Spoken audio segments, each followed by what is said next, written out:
Man, y'all already know what's good with it, what's hood with it, man. Look out, look out. It's a Sunday cookout, cookout. Keep it 100. You getting took out, took out. Y'all already know what it is, man. Your boy Reckless, you know the deal over here. We keep it reckless and real. Fuck how you feel. Just like that, man. We got the co-host in the building and the guest. Go ahead, shout yourself out, man. You know, man, P-Dub of GME Global Mafia Entertainment, man. That's what I do, free but not free. Calls to the Sunday Cookout, man. I got my boy Calwood on here. We got the legendary Spider Low. So we going to get into a whole bunch of shit today, man. Make sure y'all stay tuned for this whole, how many ever hours we do it. Hour, whatever we do, stay tuned, man. That's what we do. We eating this morning.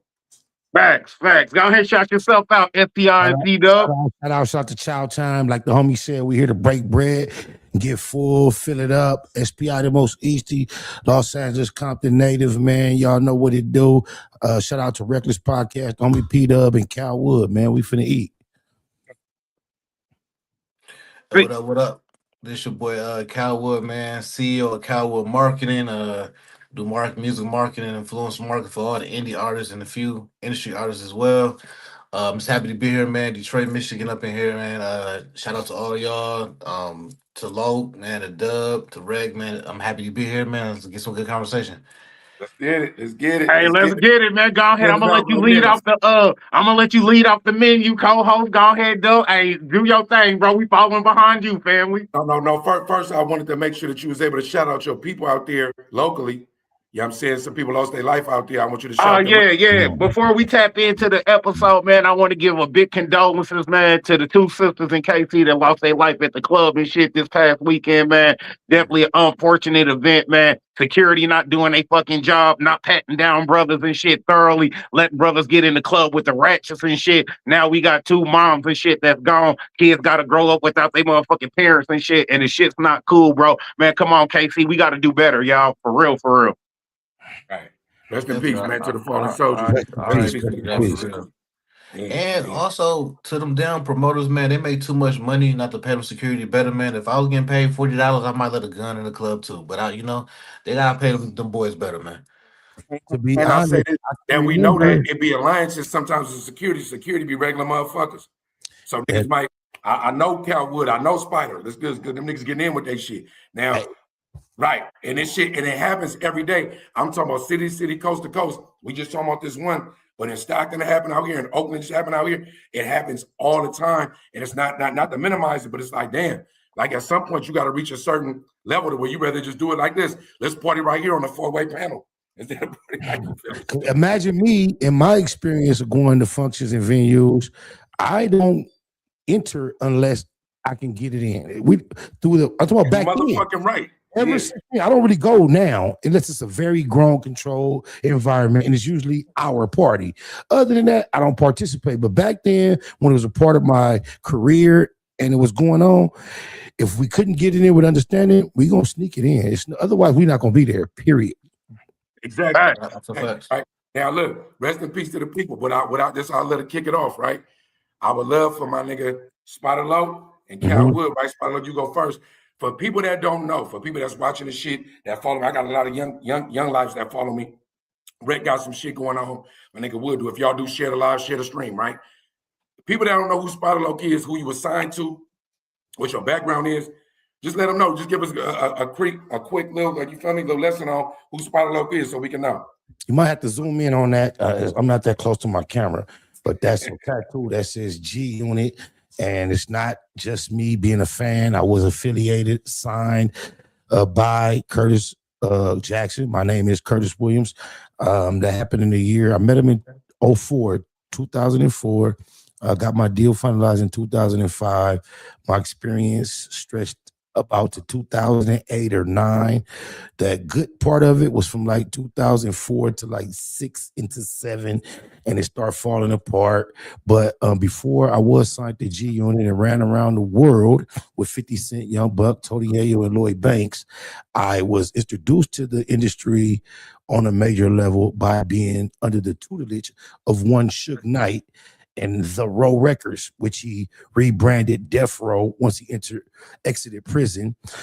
So my exposure to the major leagues was through Suge Knight and then through 50 Cent. So I spent some time signed to G Unit. The career didn't go as we all would have hoped or wished. However, I did become established as a platinum artist by being able to participate on the Get Rich or Die Trying soundtrack to the movie, where I performed on 2 records. One, I held down the majority of the record, 50 on the hook. I did 2 verses. Lloyd Banks did a verse. Then there was another record on the soundtrack where 50 did the hook.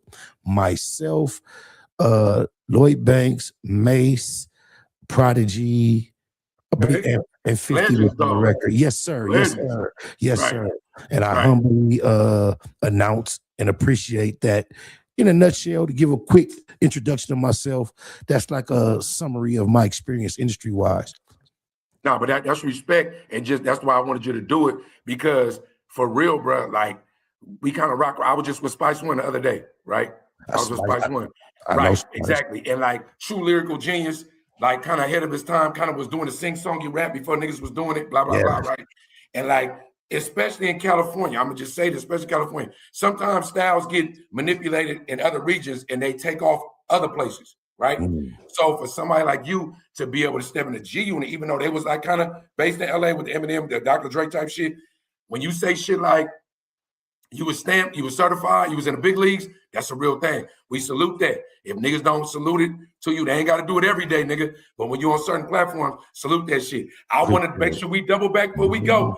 Some shit about Lloyd Banks when you said it was talking about that nigga wrote in the club the hook and 50 took it. We'll go back to that because some niggas talking about that. I want to go back to that. But in the interim, Calwood, please introduce yourself. Let us know your street creds and your music creds. Let's say I'm Calwood, CEO of Calwood Marketing. I got into marketing because I used to work in corporate at Dell Computers and pull some racist shit, man. And I said fuck them, and I went independent. And I messed with this DJ named DJ Eclipse out of Lansing, Michigan, because nobody would give me a chance. I went like 4 to 6 months with no paper. And he gave me a chance. I took up off on his marketing, and I just started kind of marketing people around Michigan first, took over Detroit, and then I'll say a few names, some names are the NDAs, and I don't even like the name drop because it's kind of corny, but people that I can say that I work with currently now, I work with R&B singer Tink from Chicago. I worked with this guy named Nick Lavelle. He's from Detroit. I worked with people out of Filthy Rich Camp, dude named Dollar Dave. Dollar Dave or Dollar Dave? Dollar Dave. Talking about Dollar Dame. Dame Dollar, yep. No, not the basketball player. It's a dude from I know you're talking about. It's Dame Dollar. I know you're talking about. Dollar. London B. I think she out of Atlanta. She was on the show Rhythm and Flow, and just plethora of just other people that I work with, and Dub, of course, Global Mob, you know, all of them. So, you know what I'm saying? So that's another thing. Dub also gave me a chance and just understood. I understood his vision, and he understood what I was doing, and we trusted each other. And yeah. So that's it, right? So look, my nigga Rick, you got something to add to that? Because I'm about to jump right in.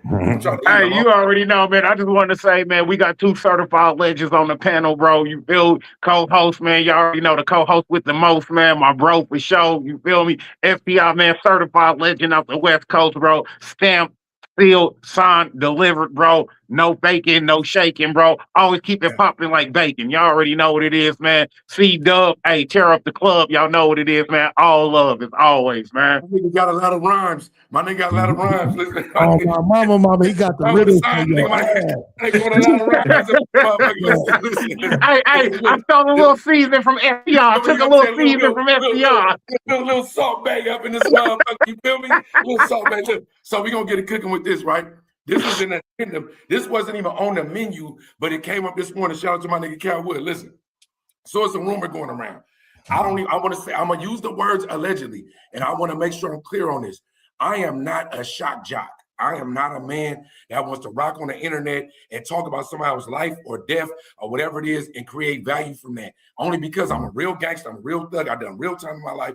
Did 19 years in prison. I ain't on none of that. Anything you say on the internet, I'm gonna act like I'm cool and I might come below you now. That's where I'm at with it, right? So I ain't on none of that, right? But if I'm talking about current events, I want to give a disclaimer. Everything I say is allegedly, and opinions are solely my own, right?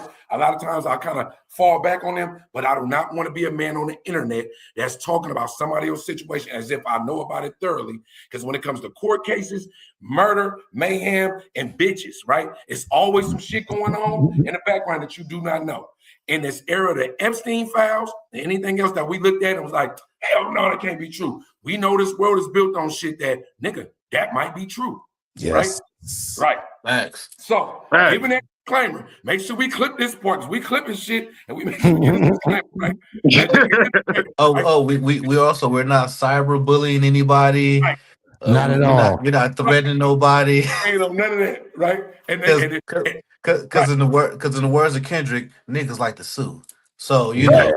Right. You know exactly. why? So, you know why? Because they not like us. Go ahead.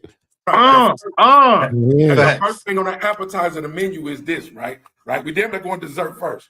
So rumor going around now that Vlad TV has admitted that Jay-Z paid him to basically harbor Megan Thee Stallion, go at Tory Lanez, and blah, blah, blah, blah, blah, right? I'm going to save my opinion for last, but it's something that's trending right now. We're going to start with the hot topic. I would love to know what two industry insiders feel about that. Whichever one y'all want to take it first. Let's go. Go ahead, Wood. I'll follow you. All right. Well, man, listen, man, I've been following this shit from the beginning. See, so like they always say, if you want to hide something from a nigga, put it in a book. I've been looking at all these court documents. I told niggas that Tory didn't shoot Megan. Okay. I told everybody he ain't do it. And I'm gonna say it for me, it ain't no allegedly. I know he ain't do it. The fact that the one who shot her, Kelsey, got immunity before she took the stand. Let the fifth, and the fifth is to protect you against self-incrimination. Go ahead, break bread, preacher. Go ahead. She got immunity before she hit the stand. People always want to say, why didn't Tory take the stand? He didn't take the stand because the plan was, look, he trying to protect her. She's already protected. If she plead the fifth, they asked her, did Tory shoot Megan? She said no. He said, did you shoot Megan? She said, I plead the fifth. If it wasn't corruption in the case, that's why Tory got convicted. I mean, it's already, it's so much shit. I mean, everything from the boogeyman of the industry, Desiree Perez, being an informant, being a fucking snitch, a drug mule, or somebody who got one or two cartels indicted and locked up. Facts. I mean, how you think Meek got out of jail? Like, we gonna go deep. My nigga going deep. Hold on. My nigga. Hey, we cooking. It's Sunday Cookout. We cooking. You saying that you believe that the post isn't allegedly? Oh, come on. We all know Vlad give it up because Vlad, even whatever people want to say about Vlad, listen, he's scared. So he ain't come on, man. You know he's scared. He's a scared Jewish man. Right. Man, no Jews ain't scared of nobody, man. Low, chime in, Low. Before I saw it on social media, shout out to my boy Town Business Sports. He sent it to me. I read it, and I assumed it was satire, sarcasm, or fake. Right. When I woke up the next day and saw it had kind of spread and was being accepted as actually something that took place, I kind of leaned towards sarcasm. I can't imagine Vlad coming out, revealing. I think these are some of the things that Vlad has been accused of. And he's coming like, okay, you got me. Oh, yeah, this is what it is. And he's being an asshole, being sarcastic about it. That's what I believe. Okay, me personally, bro, you feel me? My take is this, man. I already knew Tory really didn't have nothing to do with that. And I'm going to say this because at the time this was going on, the industry was already on its neck about being an independent artist and not wanting to sign with a major label and have a major label backing him. You feel me? So they was already looking to press that button on him to try to get him out the way. You know what I mean? We know, like everybody else know, when you ain't got the white man in your pocket, oh, it's a problem, bro. You know what I'm saying? You got to break bread with the elites. You ain't breaking bread with them, and we got to get you out the way. And we know Tory Lanez been on this independent move heavy, A1 from day one. You know what I mean? So this right here was just to damage his credibility, damage his image. You know what I'm saying? Make him look less than. You feel me? And then how they just just everything that transcribed and how everything played out, Megan had so much to say at first. Then we got quiet like a church mouse pissing on cotton. Hold on, where's all the words at now? Where's all the wordplay? You feel me? I ain't got nothing to say now. Nah, stand to the forefront and stand on that. If this man did that, stand on that. You feel me? Now you retracting statements. You don't really know what happened. Well, I was drinking and, we was all in the limo together and there was a lot of stuff going on. Come on, bro. You feel me? How we know that Megan didn't set this at play? You feel me? How we know Megan didn't push play on it shit? Right. So this is where I'm at with it, right? I'm gonna look at Calwood and Spotted Low. Y'all both on my shoulders. I'm gonna go with both of them, right? Listen, right? I'm gonna agree with my, you know what I'm saying, our guest today. On one end, Megan Thee Stallion, whatever the fuck happened that night, it was much more than meets the eye, right? We know that for sure. All the evidence points to that. I have no idea what really happened. Tory, you either had to be a real nigga and go to jail, or you had to be one of these new niggas and testify. You decided to stay in jail, right? At this point, lay down, fuck it, do what it do, right? When it comes to these rumors, because so many things are convoluted, I'm on this side now, and polluted, right? You can't discredit anything that looks like a rumor. When you pull the thread, right?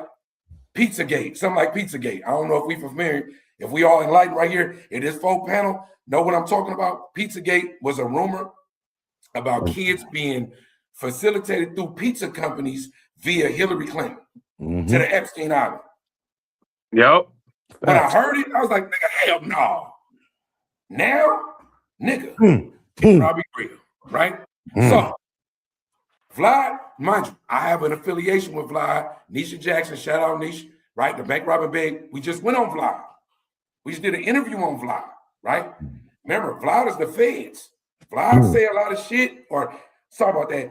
Vlad isn't the feds. I don't know if he's the feds, but people say he's the feds. Allegedly, right? He asks questions that may or may not make you answer for clout or for freedom. If you a criminal and you answer for clout, you done. Because you're going to jail, right? Facts. Right. If you a fake nigga and you saying anything, hey, it ain't gonna matter anyway because the evidence ain't gonna pan out because you ain't really done nothing, right?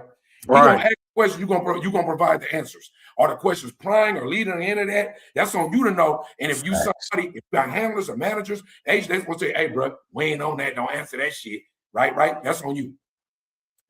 If Vlad came out and vehemently denied that he posted this stuff, according to my sources, right?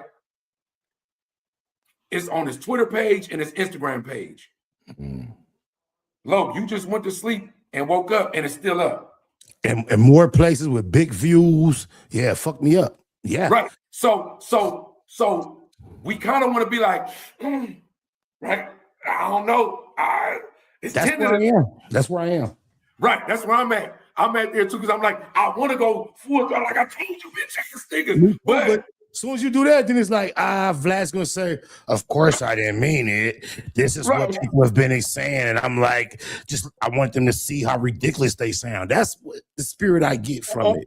What about the hacking the Twitter? You know that's good. What about this is the thing. If it was just on his Twitter, and then I was expecting a tweet and delete, or I was expecting, hey, I got my shit hacked. But the fact that he also put it on his IG, they don't normally do it like that. So I'm just like, we look at the patterns. They always do a Twitter delete or somebody get hacked. Ain't nobody putting shit on multiple platforms. So I'm like, that leaves us with two options. He's trolling, or it is what it is. Because he actually did post this. It's not a fake post. Yeah. So no, low. I did see it somewhere else.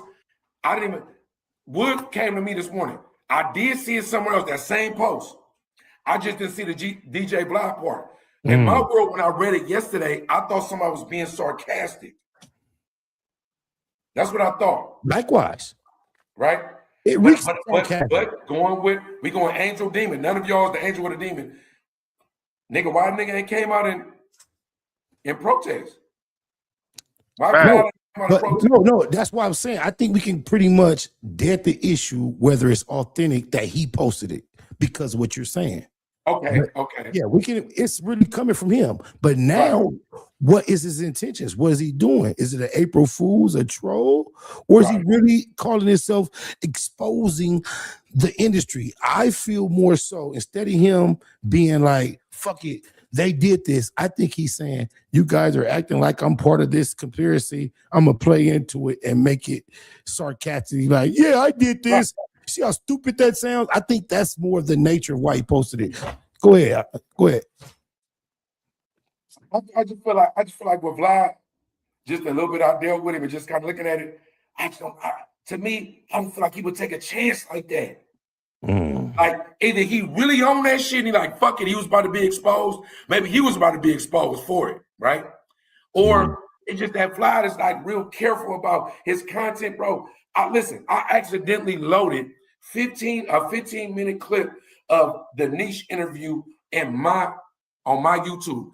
I thought it was a short. I didn't even post it. It was private. Nigga, I got a motherfucking, anybody fuck with YouTube know, I got some shit saying copyright, can't post, can't nobody see it. Nigga didn't even post it yet. Which means to me that the algorithm is so in this nigga favor that if you think about posting it, nigga, take that down. I see, Vlad, I have a personal reason why I don't respect him or accept him whatsoever. Yeah, go and get into it, Lo. Go ahead. I'm trying to share something. Do I just push play? Are we going to see it? Or do you have to do something for me to share my screen?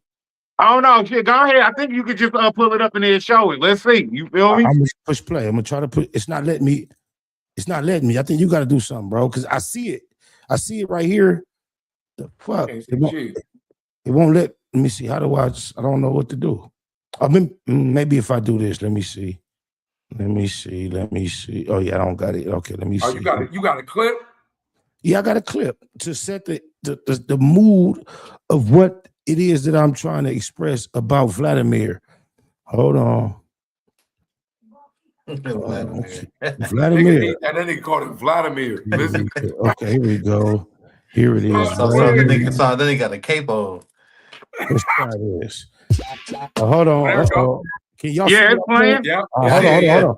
Let me get y'all the full screen. Here we go. Come on. All right.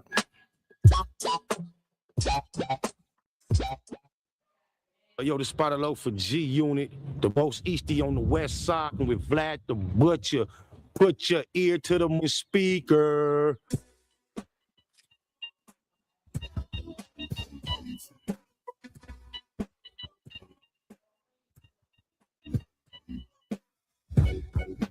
Right here on 82nd between Western and Normandy and A-Trey Hood. Okay. Yeah, South Central Los Angeles. Okay. That's where you grew up, man? That's not where I grew up. I grew up in South Central. It's the west side. I grew up on the east side. Okay. You know what I'm saying? But I rip and run through all these spots through here. My number, I got to just rap on the more serious level.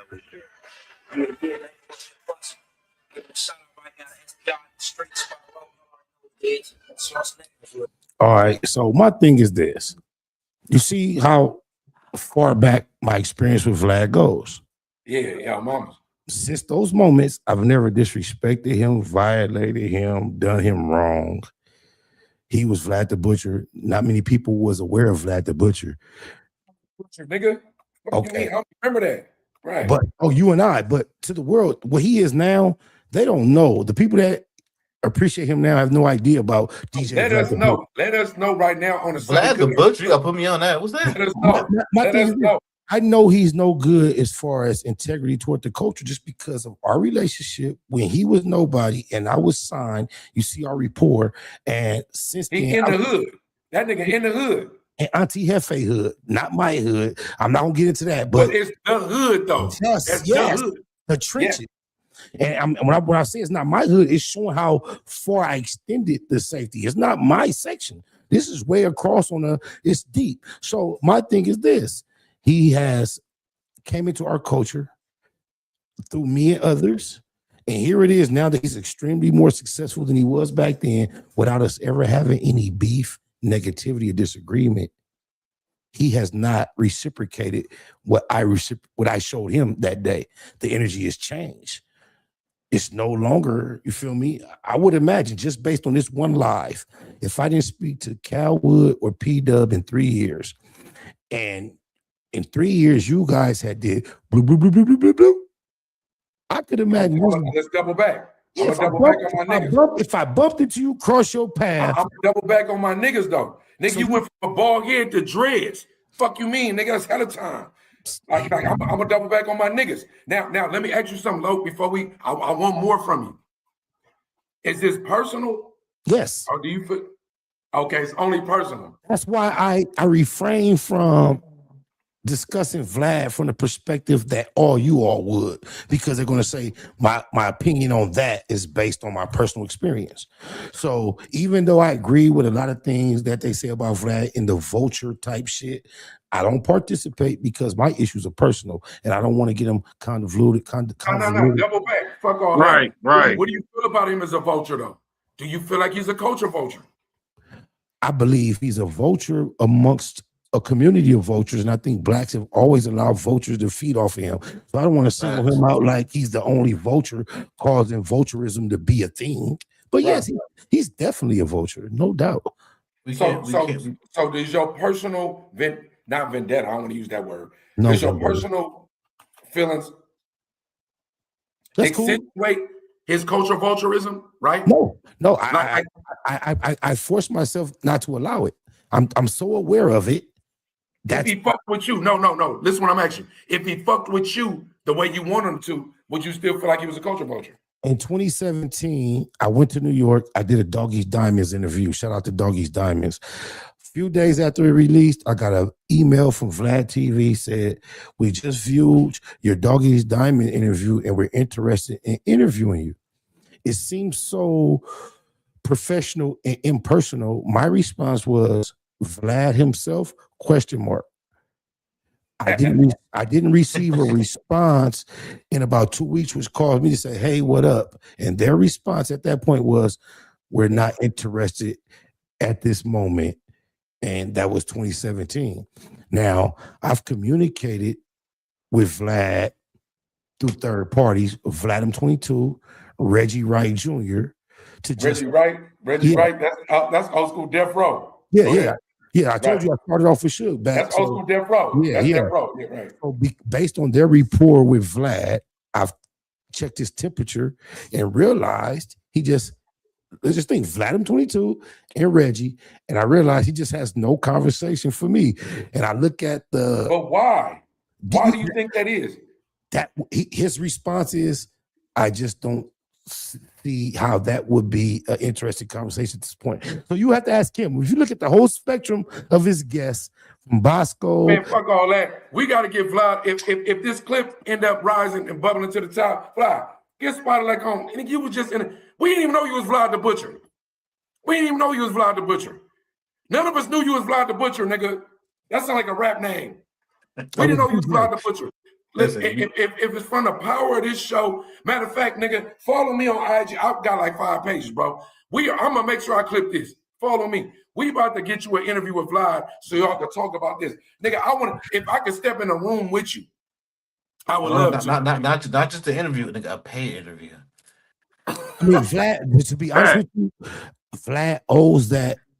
I mean, it's personally with me, but it's because of my position in the culture. Vlad owes that to the culture through me. He owes that. Right. If he wants people to give him a fair shake on perspective, input, then he owes that to a member of this community that he has adopted and that has adopted him, that looked out for him day one. He owes that, bro. I mean, I gotta ask you this though. But all you just said, do you think the nigga posted what we were just talking about? Do you think he posted that? Yeah, now because it didn't die off so quick, I think he posted it. But like I say, I think he was being sarcastic. I don't think he actually means it. Let me know what you feel about as a marketer, right?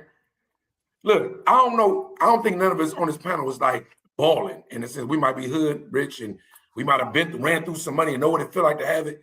But like when you come to this, Vlad was a dirtbag nigga in a sense of, respectfully, we know what that means, right? Niggas know. Mm-hmm. He was in the hood and in the trenches, right? Mm-hmm.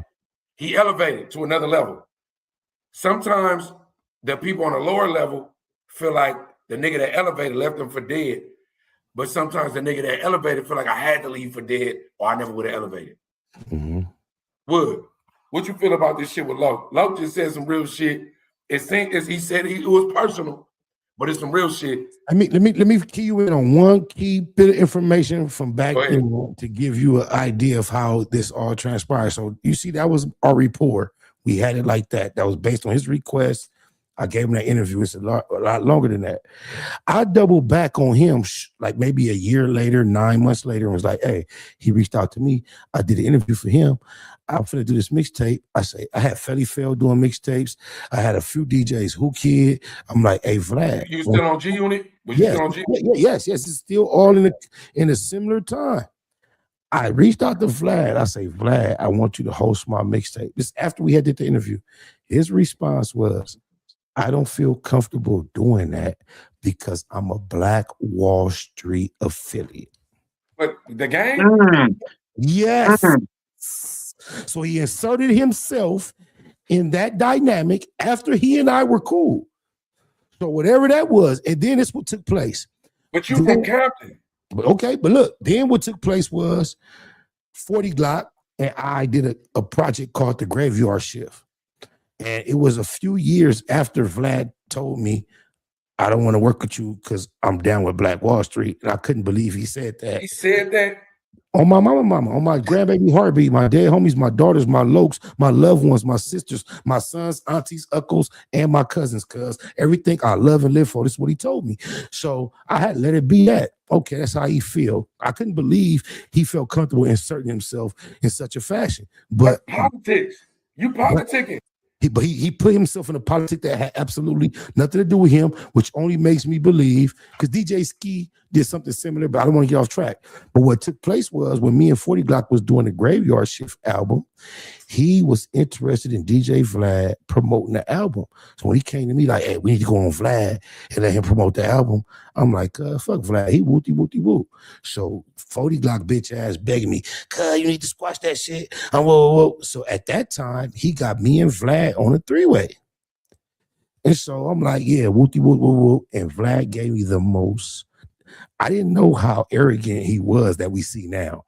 But that's when I realized he gave me the most patronizing apology, whatever. But I thought we had hit a reset. And we never had a problem at that moment. 2017, he reached out for an interview. I questioned, is it going to be Vlad himself or representative? They said they were no longer interested in the interview. That is 26. That's 9 years ago. And there you go. That's about the whole. So Calwood, I need you to let me know what you feel about everything you just heard. I need your perspective.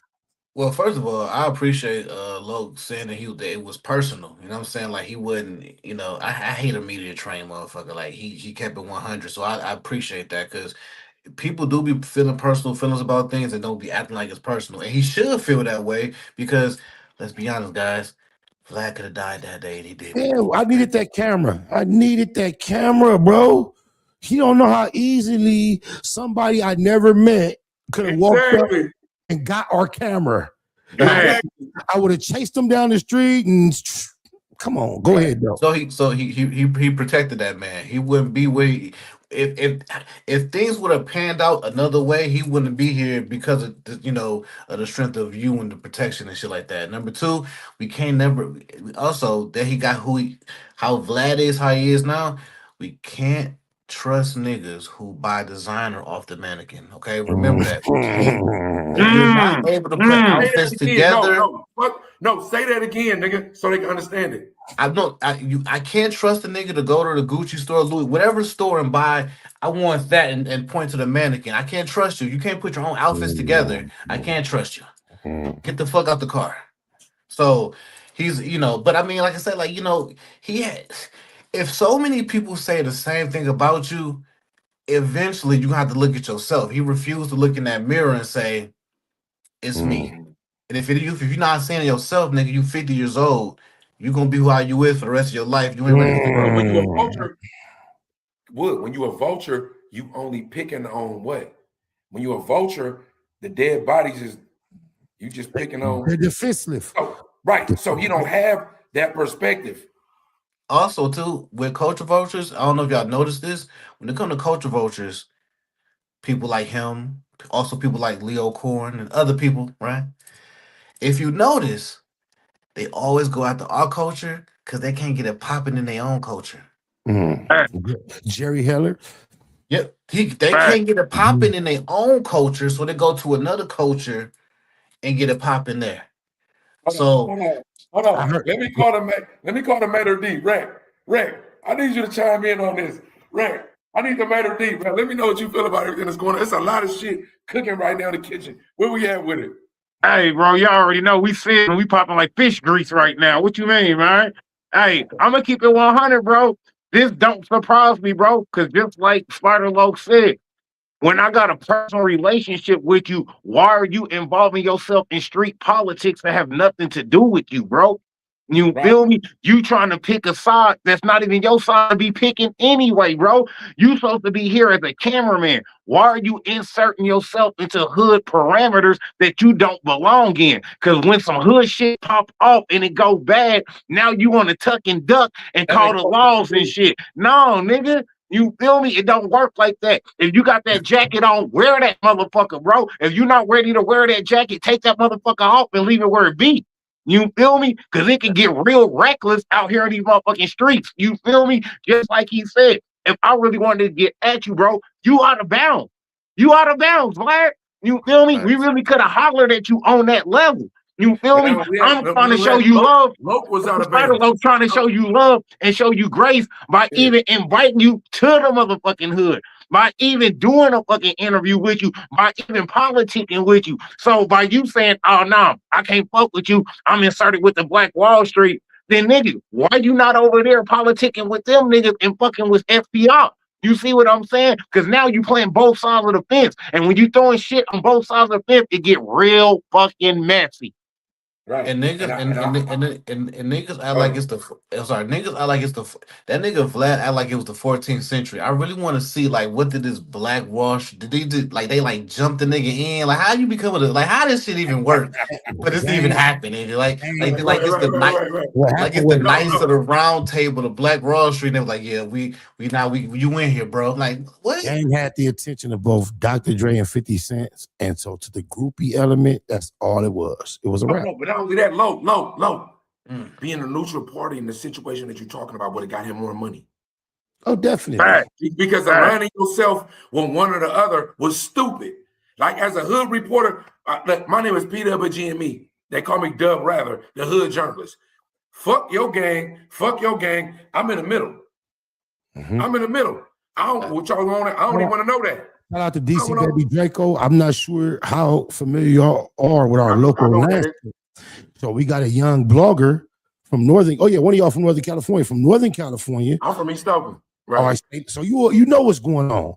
Right.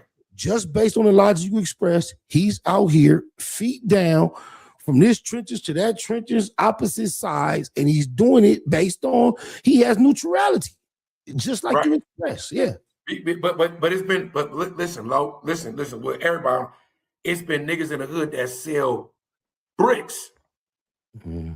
Bricks from LA especially, that where I'm a Crip. The Bloods fuck with me because I give them 9 packs for the low. The Mexicans fuck with me because I give them niggas birds for the low, right? And they know I'm out of line. My niggas fuck with you, but they don't never fuck with the Connect. Facts. Because the Connect bringing them something. Facts. Right? But I do want to, this is what I want to drop. I want to segue. But before I segue, it's important for me, Loc, to get this to you. For the people that's viewing, and let's say you just an OG talking shit. It's important. You're an OG, no matter when you 20, you're an OG. Niggas don't realize that because a 13-year-old looking at you and he like, what are you doing? And I turned 50 in January, so break bread. You're an OG. For the young heads, for niggas that don't understand, for people that like G1 and 50 Cent, people that dick ride the movement on history, not on real time, right? And they look at you like, OG just on some bullshit because he didn't capitalize the way he should have to where he on the same level as some other niggas. What do you say to that? I only say it because I'm being asked, and I only would have a response for a certain few people personally. But if you can just open your mind up to the realities of the world, I'm a real nigga that fell into a fake industry. Take 50 Cent out of it. How real do we assume this industry has been when we not thinking about 50 Cent? Everybody agrees it's a fake, bullshit, evil, disgusting industry. That was my experience. So I don't care who on 50 Cent nuts, he was at the top of my experience. I did everything and more that was requested and required of me to please the label, and the label fell short of its requirements to me in a nutshell. Right. Right. I respect that. And one more thing too, to piggyback off that too, like me doing marketing, just knowing how shit go. If a nigga got a marketing budget of $1 million, and then another nigga got a marketing budget of 20K, but the 20K music is better, the $1 million gonna win every time. Right. Also, I want to tell you, okay, from the marketing standpoint, he will understand this, bro. I got the G Unit, they heavy hitters, heavyweight, Buck Banks, the whole shit, bro. I came there. I turned in an independent film called Parole, starring myself and Master P, totally unassisted from 50 Cent. This is all within the first. Wait. You said they did what to it? I filmed. Yeah, where's it at though? It's available, but the point is this. This is what I presented to the label. Let's get the idea of 50 Cent, because we make it personal when we think about the guy. Think about an artist signed to a label. This is what I presented to my label. I starred in a film alongside not only Master P, but Raj from What's Happening, called Parole, an independent film that was complete, that I had private meetings with the white director, Sal Martino, in 50 Cent hotel room. He expressed interest in purchasing the film. I also starred alongside Michael B. Jordan on Cold Case, the biggest show on the biggest network on network television, CBS Channel 2. I also starred on an episode of Numbers on NBC with Wood Harris. I like Numbers. But right. I exchanged lines with Wood Harris, the star of Paid in Full. I also co-starred alongside the white lady on Weeds. Exchange. All this is in a time shortly after I was signed to G Unit. This is how I positioned myself in the industry. I appeared on an episode of Shark, which is a show that got discontinued. Not only did I do that, I produced, recorded, and filmed the video for a record entitled Beautiful World. When I turned this video and song into 50 Cent, it was through a third party. The white guy, Danny Man, who shot the video, was also a 50 Cent affiliate. So he turned it into him. Therefore, I got a call one day out the blue, and this is how the telephone call went. Hey, yo, B, you know you got a joint, B. You know it looked like you spent $250,000 on that video. I had spent less than $10,000. Yeah, so this is what we're going to do. I'm going to buy the movie, Parole. We're going to market Beautiful as the first single. Whether it is or not, at least it'll give you something to travel around. You're doing this on your own. Oh, my mama. This is what he fumbled, bro. This is what he fumbled, bro. You tell me a record, G Unit affiliated, no 50 Cent participation, that developed any type of presence that bigger than Beautiful World. You name one. There is none. The closest thing is Beamer, Benz, and Bentley, and that was after all the success. Yeah. And Banks was already a platinum selling artist that had been successful. No, but look, hold on, real quick on the Banks shit. Was you around when Banks supposed to did the In the Club? No. But when I met 50 In the Club, was already the biggest record in the world.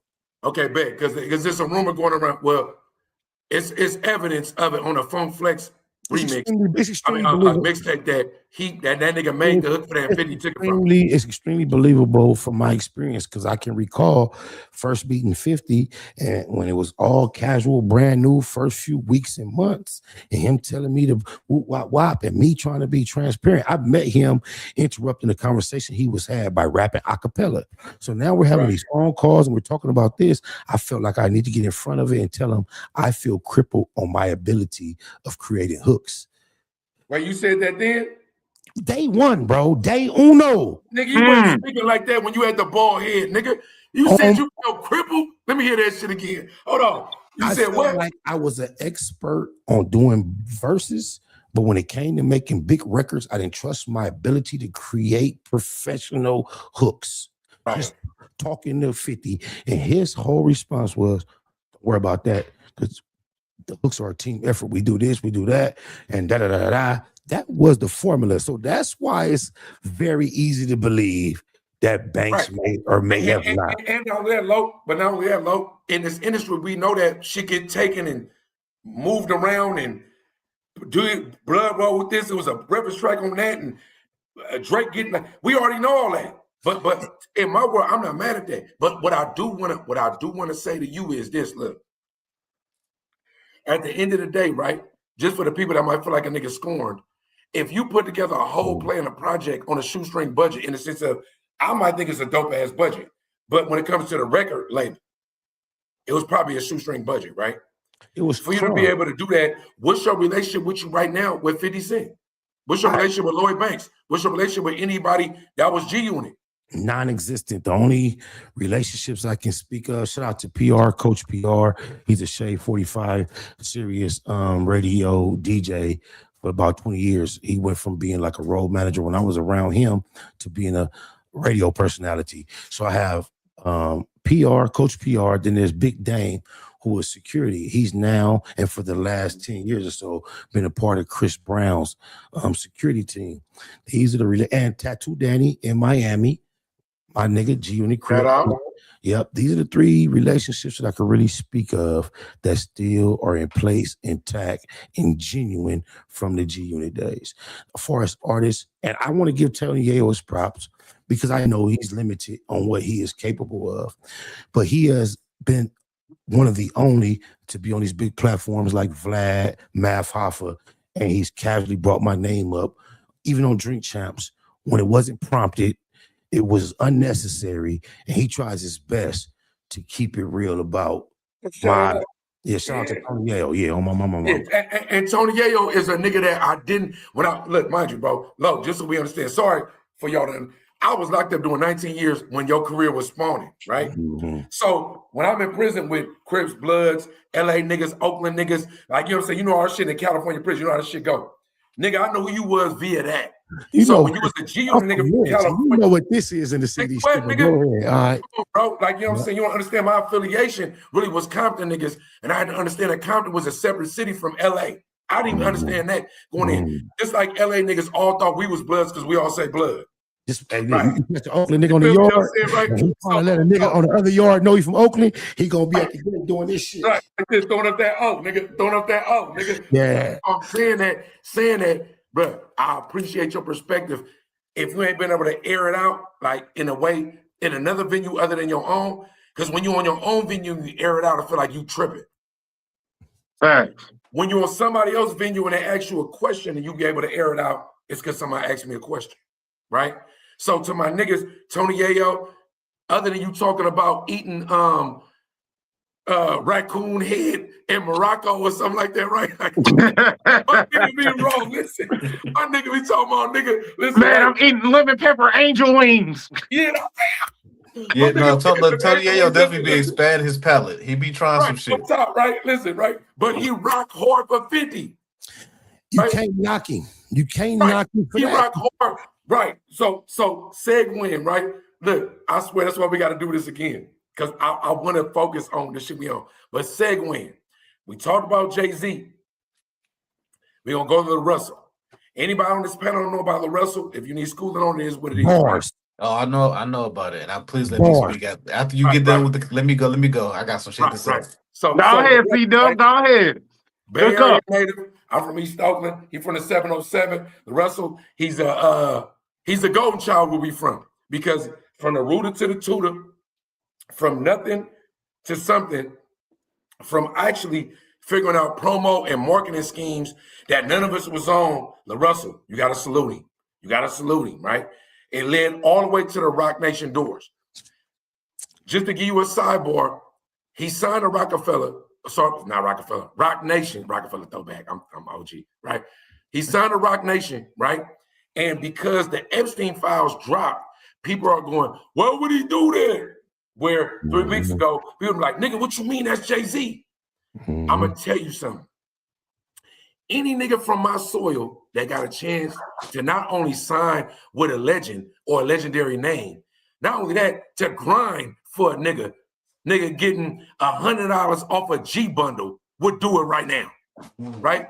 So everybody that criticizes, critique, and say what they wouldn't do, nigga, the Illuminati and this, nigga, eat a dick, shut your mouth, fuck whatever that song. It's Jay-Z, nigga. It's Jay-Z. Jay-Z connected to Beyonce. Beyonce connected with Sheon. Rock Nation is connected with 100,000 things.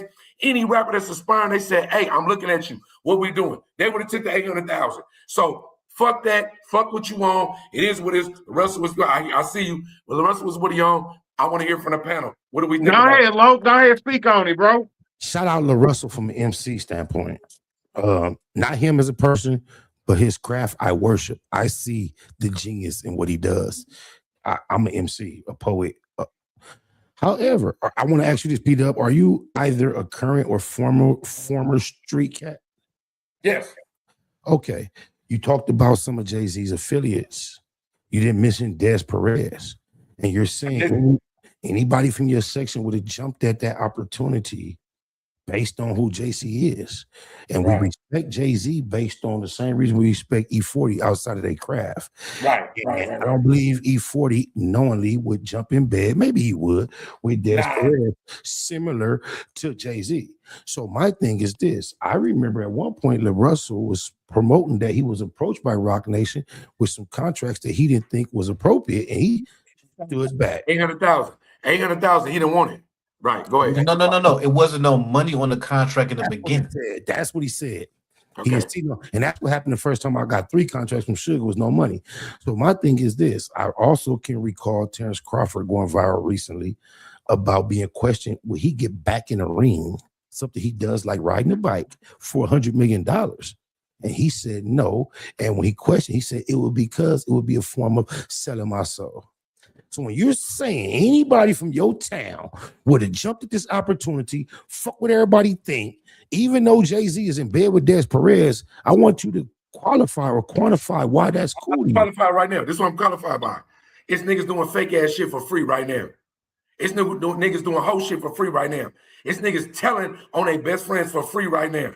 They might not even get free, right? What I'm telling you is you would have to elaborate and expound upon who Des Perez is on this platform, your platform. Nobody knows who that is where I'm from, right? And let's stay in this circuit. But they know who Jay-Z is. They know who Jay-Z is. So what I'm telling you is any aspiring rapper, not just even a peanut gallery, they can say to you right now, they can say, man, Russell out of pocket, he should do this and that. This is what I know about people that just be talking. If a nigga tell me right now, hey, P-Dub, you a bitch, fuck you. And I'm like, bro, I ain't even tripping off what you want. And I walk away, right? They gonna say, that nigga Dub, I thought he was hard. He's a bitch ass nigga. If a nigga walk to me and say, hey, P-Dub, you's a bitch, and I mac that nigga, and I go to jail, they gonna go, Dub, you was stupid, you had hella shit going on for you. Fuck you on when you tripping, bro. What I'm saying to you is that in this world that we live in, right? Whatever decision you make for yourself, you made a decision with G-Unit, right? It might have been some people going like, why would you do that? You could have went with Death Row. Why would you? Right. But you made your decision. He told on Murder Inc. Right. So I'm saying that the name Jay-Z is attached to it. Whatever happens from it, if the Russell career goes 8, it goes to the universe, goes to the Mars, or it tanks. Doesn't matter. It matters that somebody came and knocked on your door. His name was Jay-Z, whatever. Even if Jay-Z did it because of the Epstein files. Let's say he's short. Let me sign this local nigga. Let's say the nigga's a mastermind. Bet. All I'm saying to you is that it's 1,001 broke men and women where I'm from. I'm glad for no money right now. Bitches is selling pussy. No, I'm gonna be more honest, bro, because I'm just a bullshit G perspective. That's what I gave you, but like. It's so pure in the experience of hip hop. Jay-Z being what we all respect and all that. Des Perez and all that bullshit aside. The last time Jay-Z stepped out and did something similar was the $100 mixtape for Nipsey. It shows a consistency. I agree. and what I Jay-Z agree. it shows what Jay-Z respects, Yes. and it shows what causes him to from being up here, look down and extending himself. I respect it from a hip-hop standpoint, bro. I don't want to explain it, take it to Des Perez ain't really got nothing to do with it. You're right. That's a burnt because Larissa hasn't even accentuated himself to that type of lifestyle. So we leave that out of it. As far as him turning down the first offer years ago and bringing Jay-Z back to his motherfucking table by remaining himself, I salute him. That's a big power play. Right. Wood, let me hear you because I know you've been chomping at the bit. Wood, go ahead. Yeah, go ahead, Wood. Cook up, man. Y'all cooking, bro. All right, listen. Y'all hear me? Yes, sir. Yeah, for sure. So somebody called me trying to interrupt this shit. See, all right, listen. I fuck with Larissa. Heavy beat, not even because of the music, but because of the independent grind. I hate independent niggas that see. I know you was talking about Dub about a broke nigga do this, a broke nigga do that. He ain't broke. So he didn't have to do these things. He could have also created he could have also created more of a bidding war. The fact that 3 years ago you sent me a contract with no money, and then I have to call you and say, "Hey, yo, this ain't got no money on it," and then, oh my bad, let me send you some money, and then whatever the dollar amount was, and then I come back, you come back years later, and I'm signing to you. It's a bad look. He let a lot of independent people down. Break that down. No, break down why it's a bad look. Is that It's a bad? Is the same thing as Nas signing Jay-Z after they was? That's a good question. That's a good question. That's a good question. Wood, that's on you. Oh, he let a lot of people down because indie artists, niggas, a lot of people want to be indie, and I have the formula of how to continue to be an independent artist and be successful. So the fact that he having niggas kiss the ring, and also, and I'm off of what Loke said, it got something to do with Desiree, and I'm gonna tell y'all why. This bitch dangerous. Fuck the snitch shit. Fuck all that, because Rush's not a street nigga, so that's not gonna affect him. But she has an open case against her daughter suing her. Her daughter had proof that Desiree has bugged her house with wiretaps and cameras for 2 years. I think for our audience, you should give an overview of what this means, who this person is. I think we assuming that our audience knows who this Desiree person is. Desiree is co-CEO of Rock Nation of Jay-Z's record label, and she has been an informant since 1994. She got caught with 20 bricks. And it's either 20 or 50 bricks, and snitched on some niggas, a gang of them, and snitched on but 1 to 2 different cartels. So she's been a CEO for a while, but she's been hidden. But she's been like hidden in plain sight because she's been attached to Meek Mill, going to all his trials. She was one of the reasons why he got out early and avoiding these certain things. So she has pull. She had a lot of pull, which I can understand why Jay-Z got her, but like, I don't want that. So it's like, think about it. Lil Russell not a street nigga, but let's just say she got to pull the wiretap everybody he know and this, that, and the third. Hey, yo, hey, we gave you $5 million, right? Hey, after this re-up, I got your daddy on this. I got your mama on this. I got your cousin on this. Now you about to sign again, but now we want to get you for 1.5. Like shit like that be happening. I felt like he didn't have to do it. I feel like it was certain avenues. Look at Russ. Russ is successful. Look at Tech Nine. Tech Nine successful. There's a lot of people that are independent that are successful in doing it, and he figured out a fucking formula that he could have. Now what they gonna do is they signed you. They're gonna take up all your game, exploit you, and then hide the little things, the little loopholes that you found. No. Look, real quick. Would not to interrupt you. You are right from marketing perspective because that's who you are. You are a marketing Calwood Enterprises. This is what we do. I understand. I agree wholeheartedly. Spider Low, you've been a part of G Unit. You didn't seen some millions, probably touched some M's. Wherever you at right now is none of my business. Rec, when I'm talking to just Rec, like fuck y'all don't even exist no more. Rec, right now, Jay-Z said, come say right now, I'm a sign. You signed it or not? Nah, bro, I'm cool, and I'm gonna tell you why. Because all money ain't good money. That's what a lot of niggas fail to realize. They get put in position and they forget about their moral compass. They forget about their integrity, their dignity, shit that they stand for. And we know, like everybody else do, you stand for something, you fall for anything, bro. You know what I'm saying? So I'm gonna double back and piggyback on the Desiree situation because niggas look at what happened when Megan Thee Stallion got signed to Rock Nation. All of a sudden, Tory Lanez gets shanked up in the motherfucking cell. You see what I'm saying? How we know that this bitch can put that shit in play for this nigga to get shanked up in the cell to keep this nigga on some hut shit?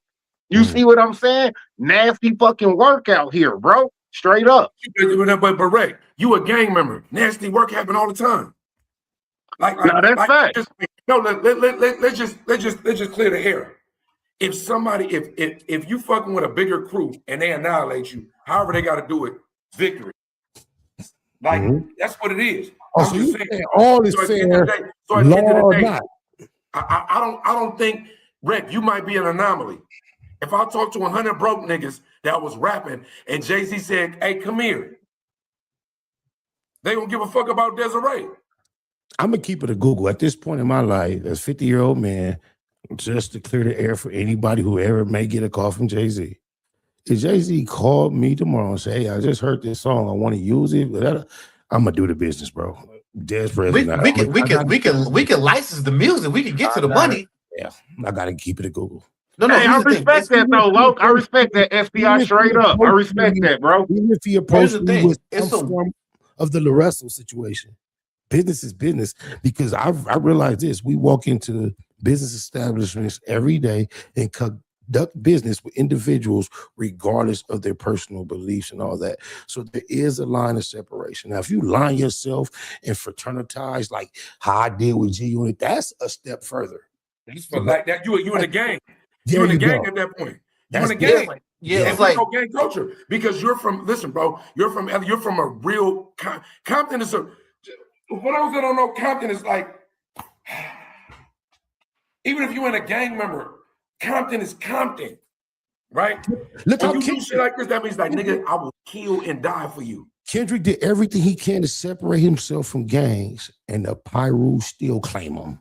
This is facts. You feel facts. Right now. Yeah, right now. Right? Yeah. Right now. Yeah. But not only that, niggas is raw to be like, it is a little trouble. Pyru's, where you at? Right? Right. Yeah, no, right.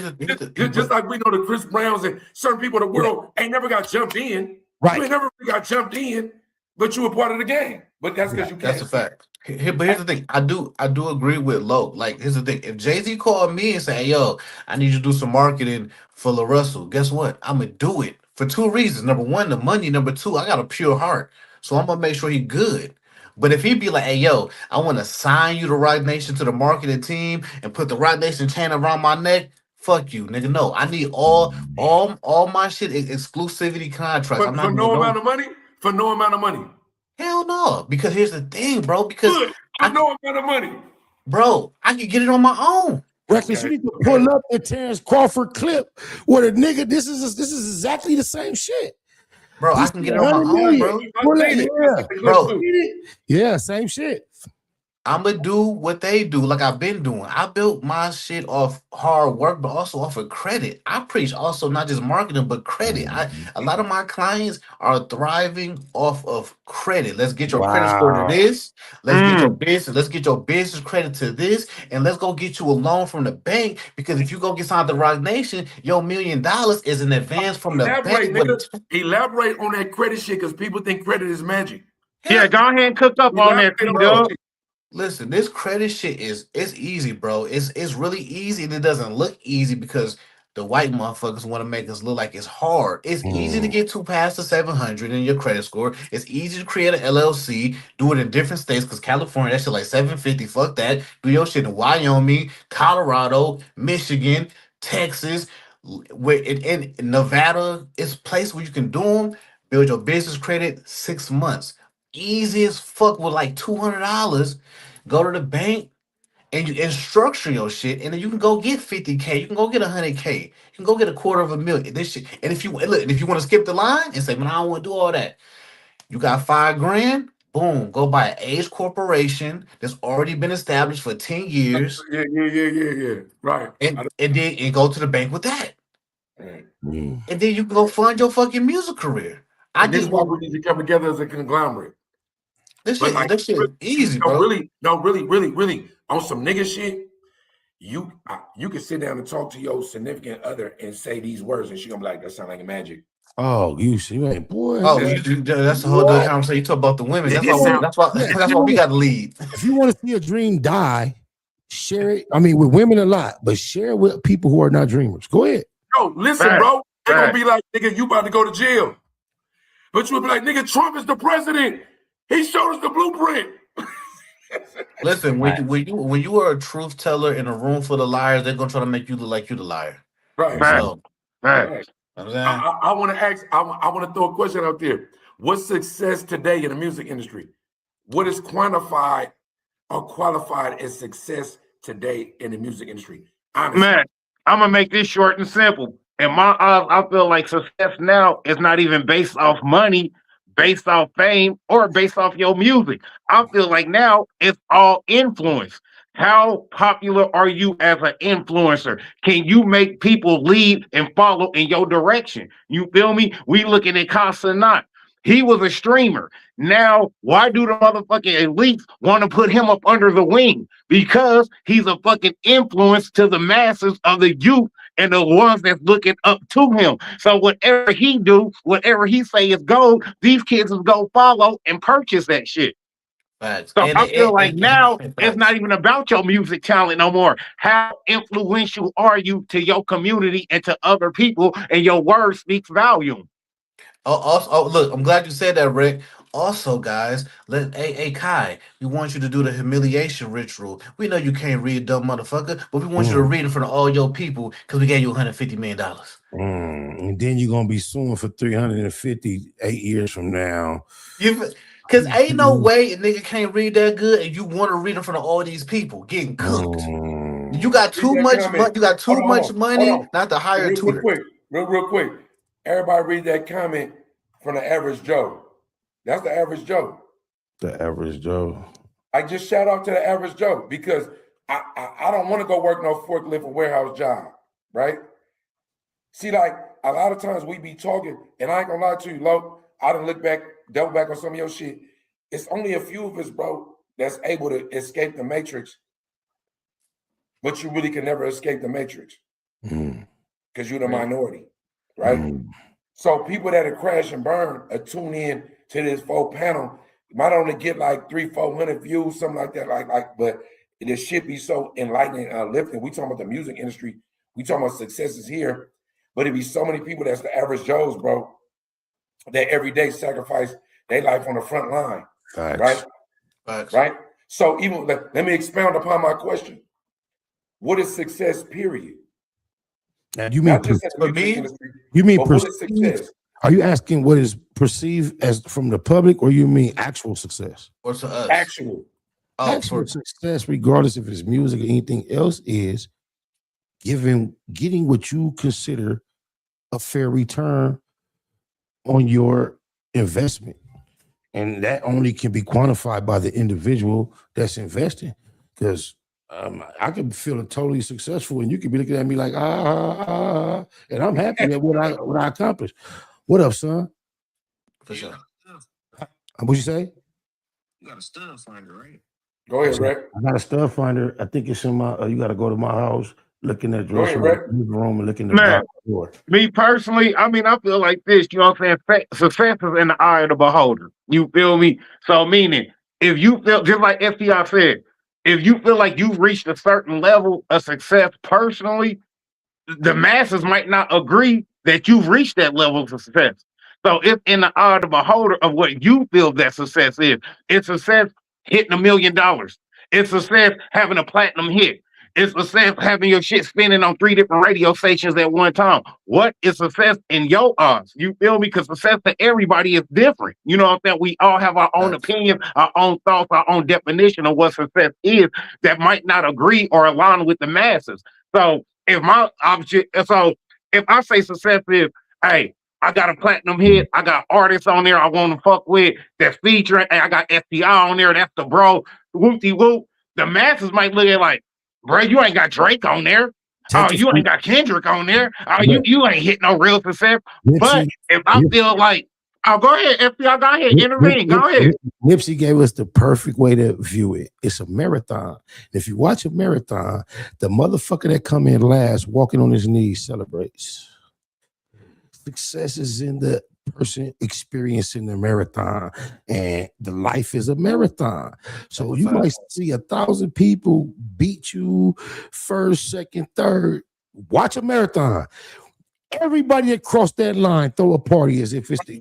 This nigga, I finished. There you go. There you go. I'm complete. I completed it. There you motherfucking go. right. Wood, let me hear your shit. Let me hear your shit. Success for me, I have a small circle. I have a small circle of friends. I have a small circle of family. I have a small circle of people that I love. So success for me is making sure everybody around me eat. Because if I'm making a certain amount of money and I don't got the people around me making a similar amount of money, then I feel like a failure. And trust me, I'm way past that survival remorse bullshit. I ain't on that. But if I got people, I got 4 employees.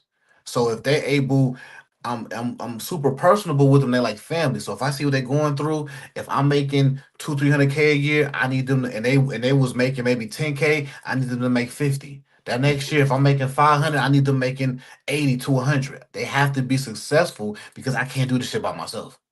Right. And I was just gonna make it, you know what I'm saying? I'm gonna sum it up with this.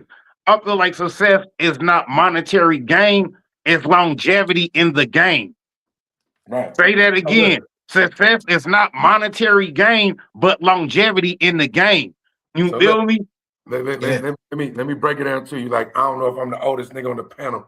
You know, you 50. No, OG. You my OG. You my OG, right? I was right under you, though. I probably clapped a couple of niggas for you because you said so, right? Like, I did 19 straight years in prison. I'm a YA baby. If you got to know what a YA baby is. I'm a CIA nigga. My mentality never changed. I did 42 months in the feds. Just recently, only been out 7 months now. Success to me is this.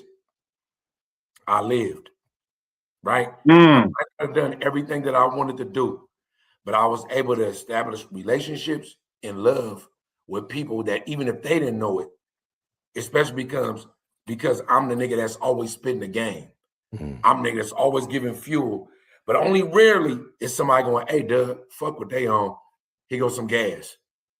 Fill yourself up, right? From everything I know of, from the Sumerians to the Anunnaki, from whatever is hidden deep within our melanin, not just black, fuck, Africa, whatever's hidden within us that we just kind of waking up right now in the age of information. Success is knowing that you're in the matrix. Success is knowing that it's something bigger than even you. Success is your daughter or son looking at you going, you the best person on earth. Success is, right? That's the one, nigga. That's why I had to salute that. I'm just saying. There you go. I'm just saying. Success is when another man is talking to give you goosebumps, right? Success is when you sit back and go like, my little son, daughter, niece, nephew went to school and they said, I said, what you learned? And they say, Christopher Columbus sailed the 7 seas. You go like, oh yeah, that's cool. But let me tell you what else Christopher Columbus did. Success is knowing the game, not the street game, not the money game, not none of that, but being aware. So when you say something, you like, it sound crazy to other motherfuckers, but the people on these 4 panel, the few people that you got, right? Like Harriet Tubman, when you able to free the slaves, and we got to you get freed and you got to sit back. And you're like, damn, what can I really do with this information? Right? That's why they killed Malcolm. That's why they killed Martin. That's why they killed Fred Hampton. That's why they killed Marcus Garvey. You can keep on. When you get it, you damn near gotta tuck it. You gotta tuck it. That's deep. But in the age of information, we got Kansas City, Oakland, California, Compton, and Detroit on a panel talking about events.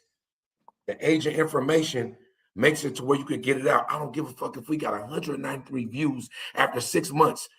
It's people chiming in on the comments right now. Success is freeing the slaves. your money don't really mean nothing. And when you realize that, yeah, I gotta live with it. I'll be homeless without it. This and that. But whatever your God is will bring you to a level to where you never without, and you able to be front and center. And we got a nigga on a panel right now that was touching $1 billion industry. Ask him right now if he content. He might be tripping because something go right. I'm content ask him if he now. content. I am more content now than I've ever been in my life with that prospect being far removed, no longer worried about the possibilities of getting saturated within that $1 billion industry. I am way more content now than I ever was when that was something I was contemplating on, chasing, or trying to acquire. I am so happy. I don't know if you guys are aware, but the phrase that I practice on the most is an acronym for gratitude is the attitude, JITA. And that spirit is being grateful no matter what. That's what we push in the black box on a consistent basis. Gratitude is the attitude, JITA, JITA, JITA. Man, the whole Google gang, shout out, salute, whole Google gang, man. And money didn't, sorry about that, Wood. Money, think about it. He just said it. Money didn't even make him content. It just made him feel like he was whole. Eliminate that. I'm just saying. Go ahead, Wood. Also, shout out.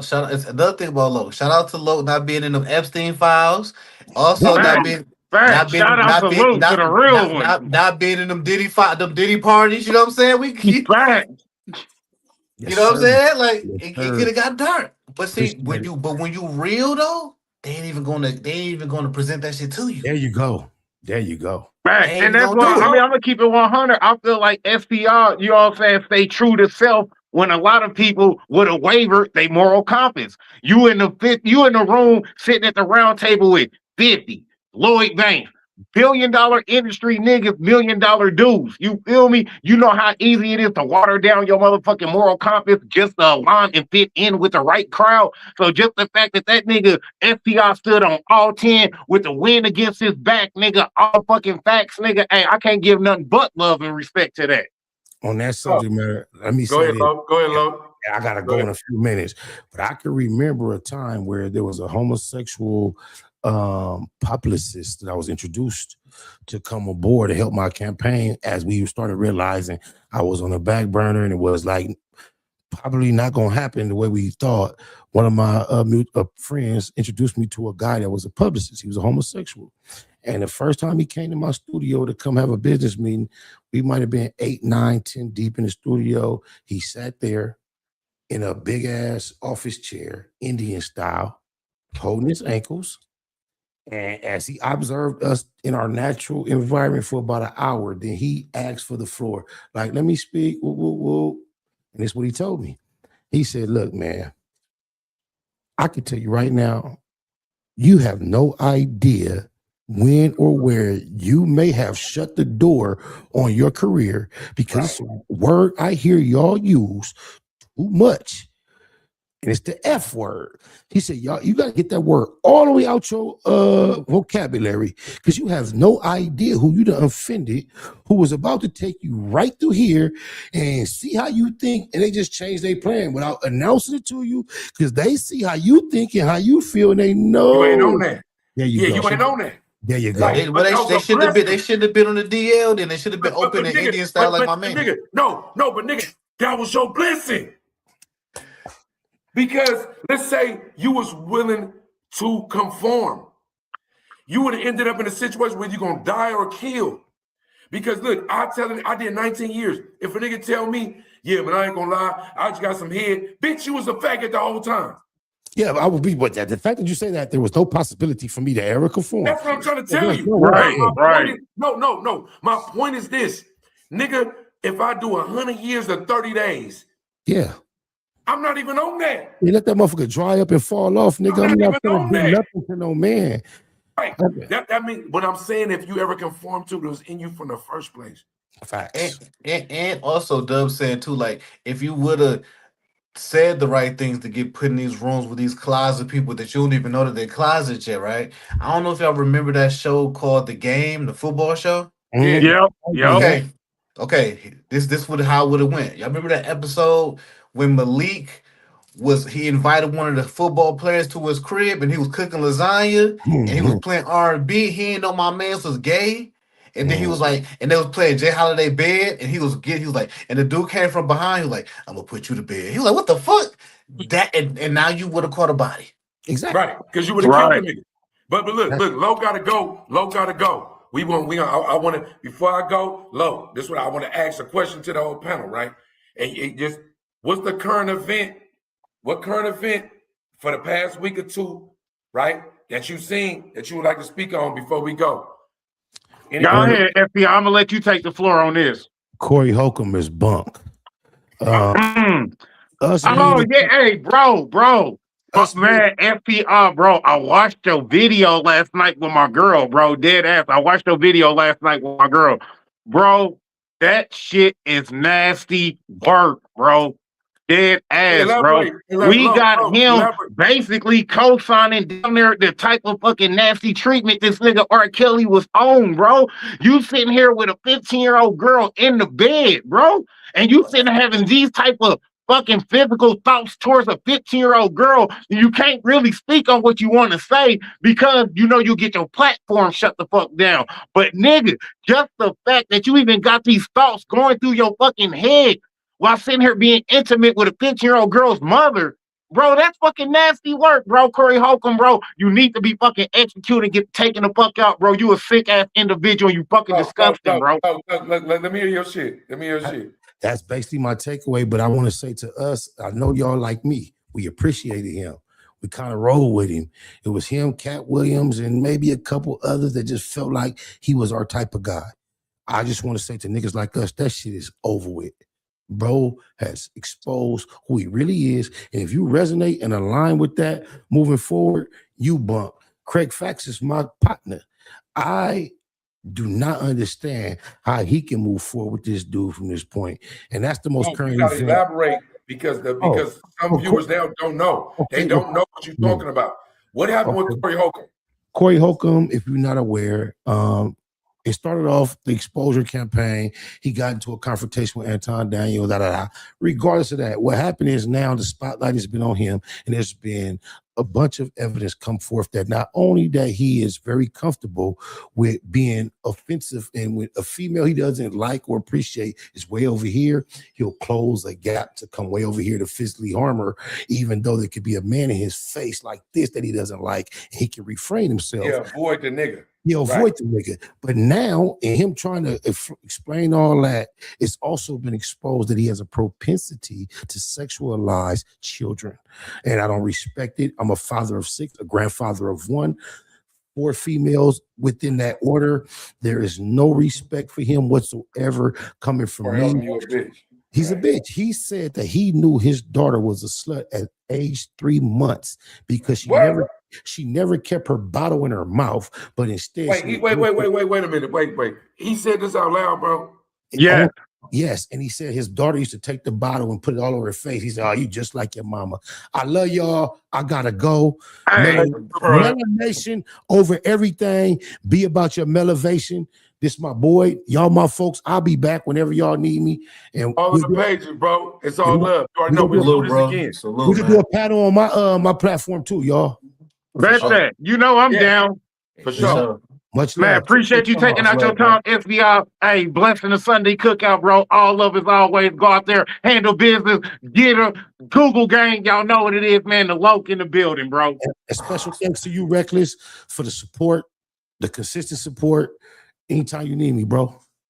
Man, I appreciate that. You already know. All love as always, bro. All right, cuz. You already know. He's so good to Compton. You already know. He's so good to Compton, man. So we do. You already know. All right. Man, appreciate that. Yeah, and what and just to tap on what FPR was saying was he's talking about the 3-month-old couldn't keep the bottle in her mouth. She spreading milk all over her face, like, oh, you just like her mom. Meaning you taking cum shots to the face the same way I do your mama and shit. Listen, Brad. I can't remember what it was. I'm not even comfortable talking about stuff like that. Like when it come up, I'm a nigga that like I ain't gonna like Red. If you was around me every day, you would know what type of nigga I am. Like I'm like an Avenger. I'm more like, nigga, where he at? That's why I Right. can't be around that. Facts. I go back to jail because I'm like, I sacrifice myself to make sure. And we need to police our own anyway. Like he need to get beat the fuck up. Like Right. Because we can't trust the real police. But what I do want to know, what's your current event?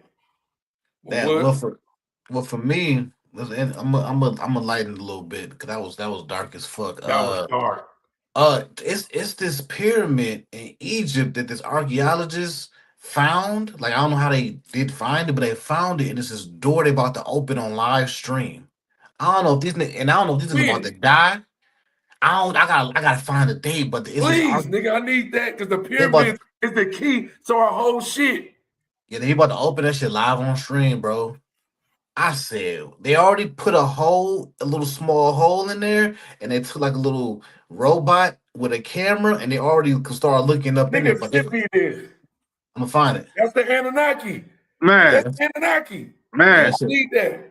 And with me, my current event, man, y'all already know, man, it's going to be from the Epstein Found. Shout out, salute to the Viral Way podcast, bro. Just like my bro, Mr. Viral himself said, once we found out that these elites are sacrificing babies and eating them, why are we not outraged by this shit? Why are we just docile and acting like, oh, man, that ain't no big deal? Nigga, so when we see the dude in the airport losing his fucking mind, after he done seen this shit on the phone and he waking up the airport like, hey, man, y'all see this shit, man? It's nasty work. They looking at him like he the crazy one. No, the niggas sitting docile looking, y'all the fucking crazy ones because everybody should be outraged by that shit, bro. I think because of TikTok and Instagram and all the shit, I think they desensitize a lot of people, man. A lot of these people are desensitized, and then the other half's like, hey, we already knew. I already believe this shit. So when it came out, I was like, I was mad. I was like, damn, I was right. Everybody thought I was crazy. Da, da, da. Exactly. Yeah, I knew this shit. My current event has nothing to do with media. This is my current event. My current event is camaraderie amongst the brothers and the sisters. We need more of it. Right. This is what I'm going to say to you. Yeah. It's only a few of us that understand that we are controlled by the system that y'all just spoke on. Mm-hmm. You can hope that you assemble a crew or an army or a nation to combat the matrix, but that ain't how you gonna beat it. You gotta find the one. Right? I don't know who the one is, and I don't know where it's gonna come from. Sometimes I feel like I'm the one. Other times I feel like it's somebody else, right? In the meantime, all we can do is recruit like-minded individuals. The other day, I was looking at Sunday Cookout view count. Another motherfucker might go, damn, man, we ain't really went viral. I go, ooh, that many people watch, they probably all like me, right? Because once we go viral, we commercial. And once we go commercial, who gonna rock the panel? Right. Yeah. It's almost like Loke said, if you ain't willing to suck no dick, nigga, to get on, nigga, your bitch ass is out. I'm just telling you, bro. The way this shit is set up, it ain't set up for real niggas. And when you're a real nigga, you probably ain't really ever gonna get it to where you want it to be. So my current event is shout out to all the real niggas, the real women and the real men on earth that ever sacrifice themselves and their kids' self to make sure they don't got a lot, but just to make sure that they got life. Join us. And come eat with us on the Sunday Cookout. We got appetizers to dessert. We eat every motherfucking week. This is what we do. Come join us. We the resistance. When this shit, if they shut off the internet right now, nigga, if they cut it off, we gonna get ham radios and we still gonna holler about the Sunday Cookout and say, hey, meet us right here in this square. This is the resistance. We building it up. It's starting small. One day somebody gonna want to syndicate us and pick us up. And when they do, we gotta be aware. No, that's facts, bro. And we got to start being able to come together and have uncomfortable conversations because you can't get to a bigger plateau without having those uncomfortable conversations. If somebody's ideology don't align with yours, hey, instead of you knocking it, get an understanding first. You feel me? Pick up the tidbits that they drop it that you might want to eat off of. Find out what's the reason. Find out what's the nucleus of their issue. You feel me? Before you just dismiss what they say. Because when you dismiss somebody, you saying they crazy, and that's not right, bro. Everybody has a right to have a voice to speak on their opinion, their ideology, even if it don't align with yours. But if it don't align with mine, Let's find out why it don't align, and let's get it right to where it can align. You feel me? Instead of just knocking each other and tearing each other down. Rick, everybody don't have that right. America got you think you got that right. You do not have the right. Not only that, don't worry about why. Hate to correct you online. Don't worry about why. The few people that walk up to you after and go like, hey, I be thinking the same thing. Absorb them. Facts though. That's facts. Cause the why is obvious. The why is obvious. Cause you speaking some shit, nigga, bitch ass nigga. We don't want them to know. Right. Yeah. You we need to also start having more secret codes, like people like these bitches going to Turks and Caicos, getting their braids and shit, nigga. Braids. Niggas used to put the maps in the hair of the braids, nigga, tell us how to show niggas how to escape. Yes. So we need to start creating fucking codes. I remember when I was younger, I don't know if y'all used to do this, but me and my friends, we used to put the letter B in front of in the middle of every word. So we used to be talking and shit. The people didn't know what we was talking about. So I'd be like, how be you doing? So all I said was how you doing today? And they didn't even know what we was talking about. We got that too. And then we got that too. Yeah. Like that's fact. That's fact. The same way the elites got their handshakes and they hand codes. We need to have our handshake. Hey, okay, I see you certified. Okay, I see what you did with the hand there. All right, you along with us. You in place. All right, I got you. If a Mason think he see another Mason, you gonna come up to him, shake his hand a certain way. If he throw that shit up. He gonna throw that shit up. Right? Look. And I want to sign off with this. Wood. I wish my nigga Loc was on here. Look, listen. The coalition is more intact than they think, because I did some months. Reckless ended up rocking up on me because of big homie. Loc just pulled up. We had a panel last week with some younger niggas. The viral way them niggas was on the same page. The coalition is real. We have to be careful and make sure that we keep the coalition together. Right?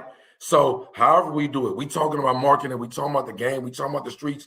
Make sure that we don't fall victim, because everybody holler that shit. I'm telling you, bro, holler that shit that they own. I wouldn't do this, I wouldn't do that, I wouldn't do that. Just like a snitch say, I ain't never gonna tell. But take him to Guantanamo Bay and he waterboarded, right?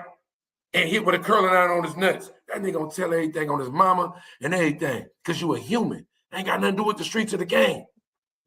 That's why we circumvent a lot of that shit to make sure we're never caught by the slave catcher. So we never got to be subjected to that. Yeah, at least that's why made slaves go with her. That's why Harriet Tubman said, niggas that I don't want to go. I don't want to go. I ain't no slave. Bitch ass nigga, bring your whole ass on, because you're going to tell. And fun fact about Harriet Tubman, she used to carry a strap, because she told niggas, either you about to die or you coming with me. Because we even she let go her whole husband because he was a bitch ass nigga. Yep, just like Doug said, because a lot of people didn't know that they were slaves when they were slaves. They didn't know, bro. So signing off, my nigga. You feel me? Look, we had a substantial menu today. You know what I'm saying? We had some motherfuckers on. I'm proud of the Sunday Cookout. For those that don't know, I'm proud of it, right? The content is going to expand one way or the other. The content is going to expand. We have a true alliance here. We're going to make it expand, right? Everything that's coming up on the Sunday Cookout is going to be substantial. We ain't on no gossip talk. We on real talk. We love you, man. P-Dub of GME. Signing out, man. It's the cop out. Man, you already know what it is, man. Before we jump out the building, man, P-Dub, go ahead, man. Let the people know, bro. Yep, we on. I'm excited, man. I hope to get invited again. This was a great conversation, man. Man, this is beautiful. Facts, man. You already know, man. You always welcome to double back, man. Run it up on another episode. Hey, bro, you already know our platform is your platform. It's for all like-minded brothers on the same wave, on the same accord. Hey, you already know, man. It's a mission and we ain't wishing. You feel me? And everybody follow me, man, at Calwood Marketing LLC on Instagram, all right? P-Dub of GME, man. That's free but not free. At free but not free on every platform. Plus, I got some other pages. Don't worry about them. You got like 12 pages. Man, you feel me? You feel me? I Hey fought man, you like know, 4 of them. But Right, exactly. It's good though. I love you. man, I want to tell the Step people, in. man, hey, all of y'all tuning in, jumped in the comments, bro. We appreciate all of y'all. No one sub is more important than the other, bro. We appreciate all the love, all the support from the no names to the big names. You feel me? All the, from the snitches to the lanes, bro. If it's love, it's love. You feel me? We fucks with you, man. Come over here, get your eat on. This a Sunday cookout, man. Y'all know what the menu is, man. We always serving up something fresh and hot off the skillet. I know you feel it, man. And we out the motherfucking building. If you're a Feel rat, me? though, don't tap into me. If you're a rat, don't tap in. Don't tap in. That's good. No, no, yeah, we cool on that. We ain't got no cheese for y'all. We ain't got no cheese for y'all. But all love, man. C-Dub, I appreciate you blessing the platform. SPR Spider Loc, y'all already know, man. Go sub up to the broski at the Black Box. Go give him a follow on IG, man. We definitely appreciate SPR jumping in the building, man, rocking out with us as always, man. It's all nigga, love.